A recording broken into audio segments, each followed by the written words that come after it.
Now, counting of votes in the presidential elections is underway in Iran after voting closed post-midnight on Friday after a series of extensions. Initial counting trends, as per the Interior Ministry, says Masoud Pezeshkian is ahead of his closest rival Saeed Jalili by about 30,000 votes. Of nearly 58,000 polling stations, votes have been tallied in 32,000 stations. Now, that includes 375 counties, with neither of the candidates reaching the 50% vote mark that is required. The poll seems headed into a runoff between Pezeshkian and Jalili on the 5th of July.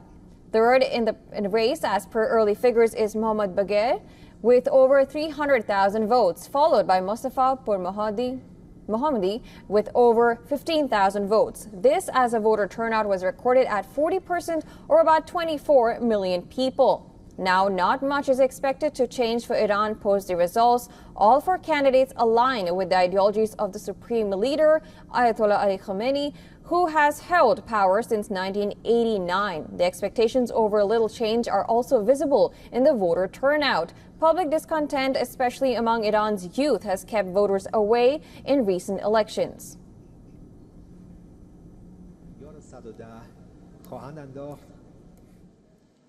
با ذکر صلوات بر محمد و آل محمد. واجدین شرایط رأی دادن قرار خواهد گرفت. یک تعرفه رأی نامزد مورد نظرشون رو در برگه تعرفه رأی خواهند نوشت. محمد علی دوست آزاد. My name is Muhammad Ali Dost and I work in the private sector. I was unsatisfied with the current situation. I was not happy, so I came to vote.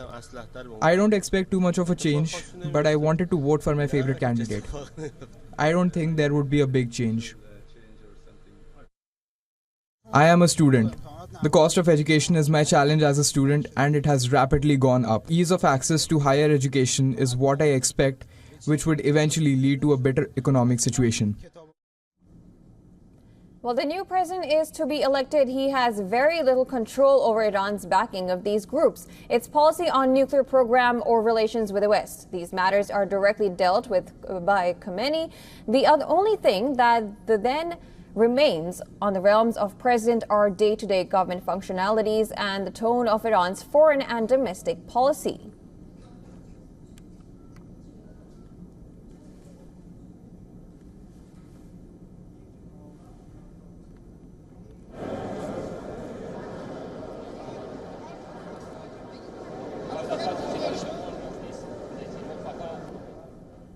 Now, for more of this, our correspondent Anas Malik, who is in Tehran covering the elections, is joining us live. Now, thank you so much for joining us, Anas. Now, this looks interesting because there's a close gap between Jalili and, of course, Pezeshkian, and one is a hardliner and the other is a radically moderate candidate. What do you think?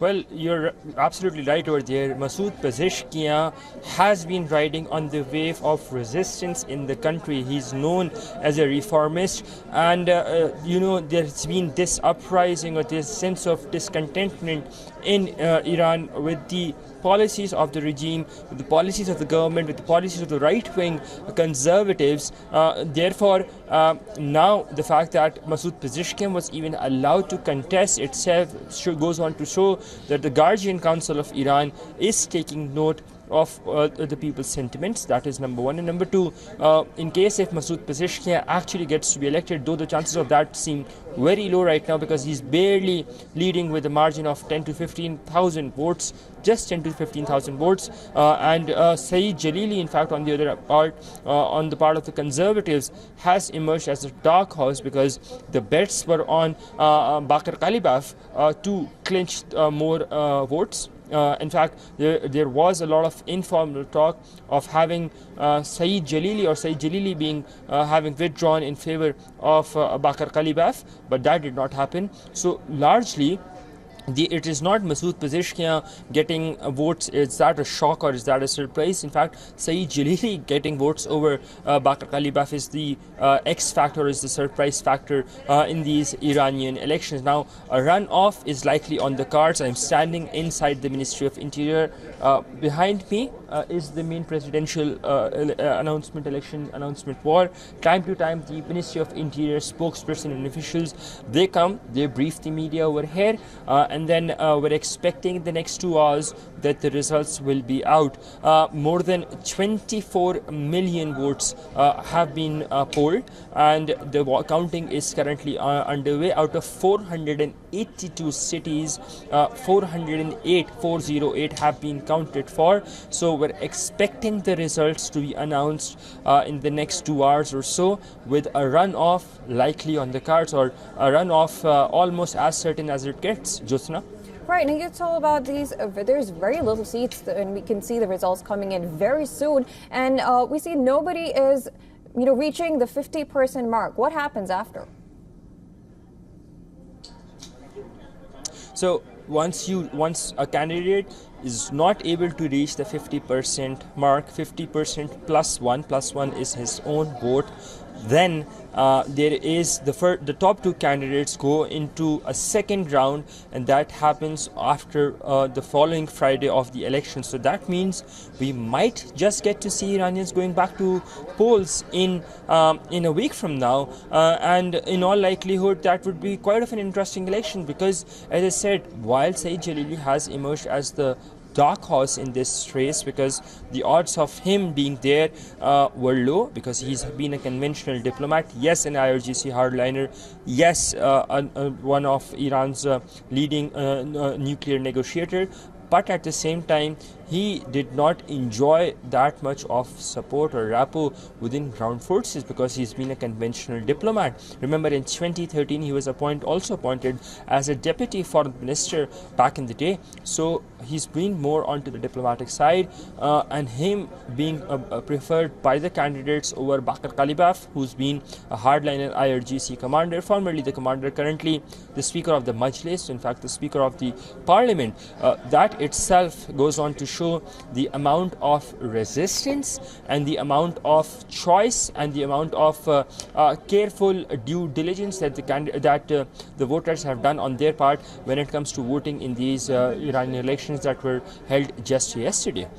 Jyotsna? Now, right, Anas. Now, you told me that it might go into a runoff, and we know that the voter turnout was not as expected, like 40%.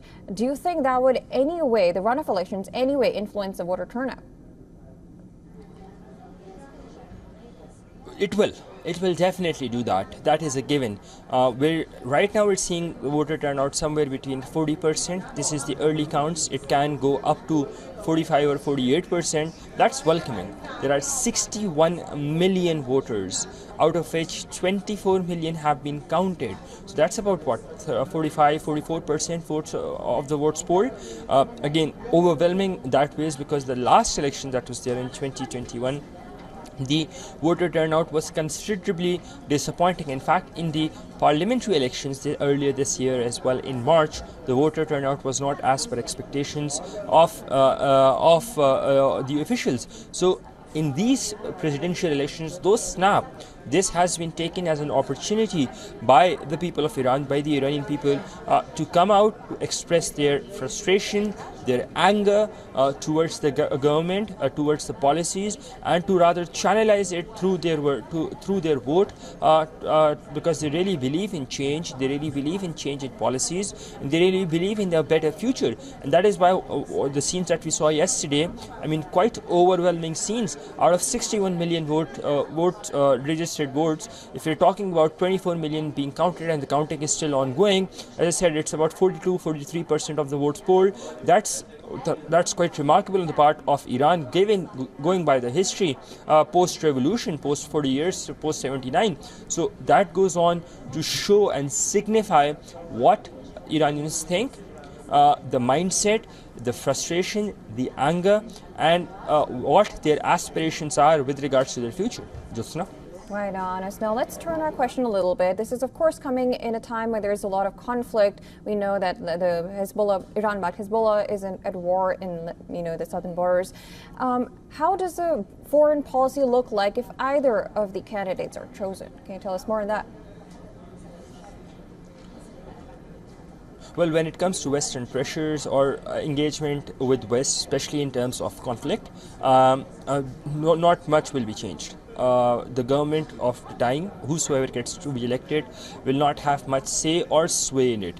yes, in the long term, when it comes to negotiations such as getting back into the JCPOA, such as getting to agree on a nuclear deal, getting to agree the West to pull out of the sanctions, that in that policy decisions, we might see the government would have some weight over Ayatollah, the supreme leader, but at the same time it would need a lot of conviction and convincing on the part of the government to be able to convince and to put it across to Ayatollah in the manner that he stands convinced himself. But when it comes to these, what is said as proxy wars, I don't think so anything would be changing.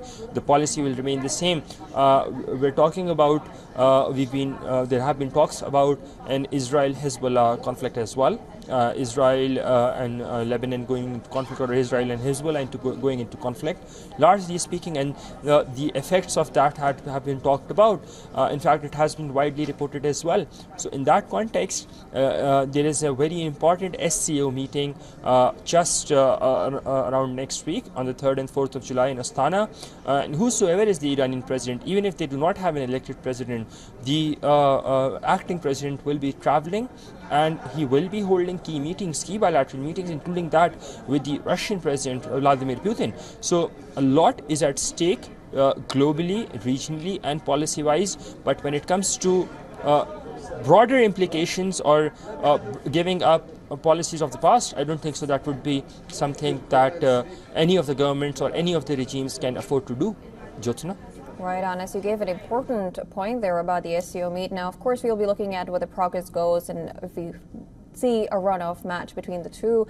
And thank you so much for giving us the details for now. We'll be coming back to you later.